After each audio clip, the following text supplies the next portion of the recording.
Today we are considering a man that is often overlooked when we think about the Bible. His name was Nicodemus, and he just appeared 3 times in the Gospel of John. This was one of the important men of his time. He was probably old by the standards of the time. So he was one of the respected members of the community. He was member of the Sanhedrin, that is the council, the religious council of the Jews. So he was one of the leaders in the religion. He was important in the synagogue, in the temple those days. He was a decision maker. He was part of the important meetings at the top of religious affairs.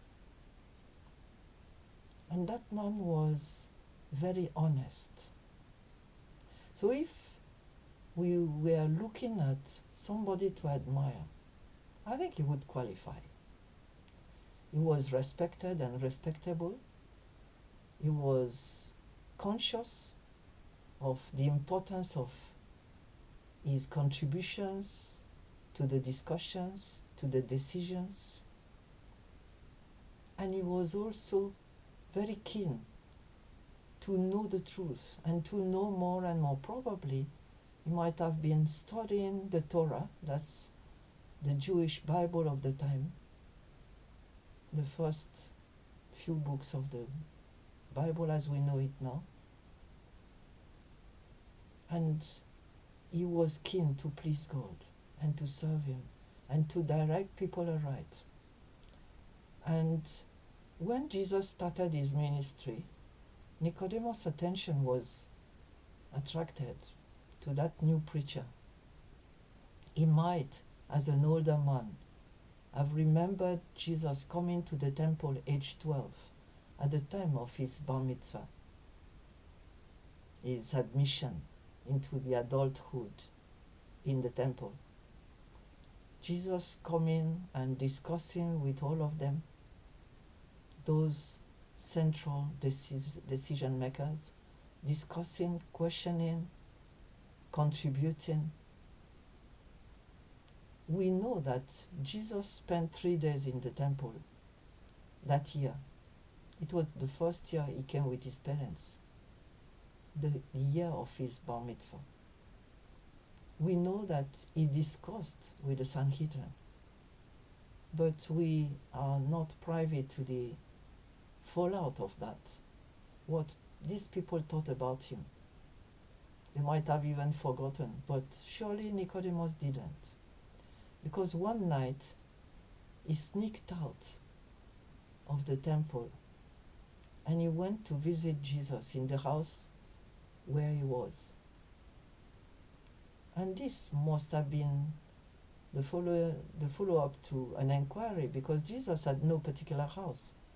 He was invited to stay by people depending the place he was. And so he went to visit him, maybe at Bethany, in the home of Martha and Mary and Lazarus. That was one of his mainstay. And we are told that he started talking to Jesus, told him that he has noticed the great deeds that Jesus did, the healings, the talking, the teaching.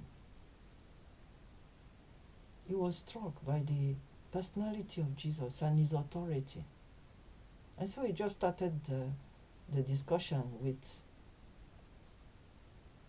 a praise, saying, "You are a great man."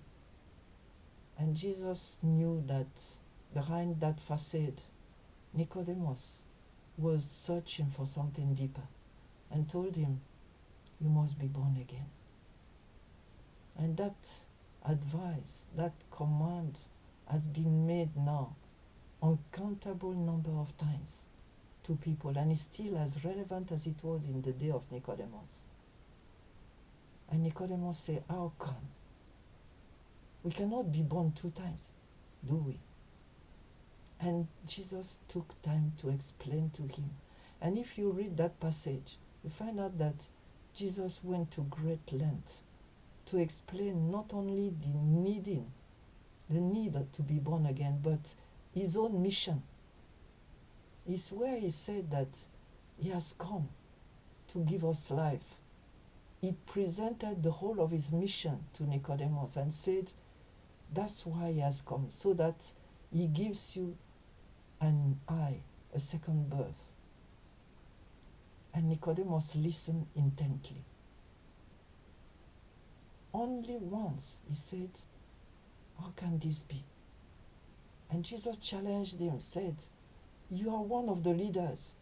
You are teaching the people of Israel at the highest level, and yet you don't understand. And this is just the basics. So if you don't understand that, how will you understand the rest? And that meeting had an important impact on Nicodemus' life. We see Nicodemus again later when Jesus' case was discussed by the Sanhedrin, and people wanted to catch him and kill him because they were fearful that he would attract the attention of the colonizers, the Romans, and that they would use the opportunity, the occasion to kill a lot of people. They wanted to protect the people, but they didn't recognize Jesus as the Messiah. So as they were discussing that and saying that he should be just bundled off, Nicodemus rose his voice and said, how can you decide to condemn someone before you even enter and hear him? This is not done. And the people started mocking him and criticizing him. Maybe he didn't reply, but at that time he had already decided for the Messiah. And then when Jesus was killed, Nicodemus came out and he bought 30 kgs of spices to help embalm the body. And that must have been a tremendous amount, a big financial sacrifice.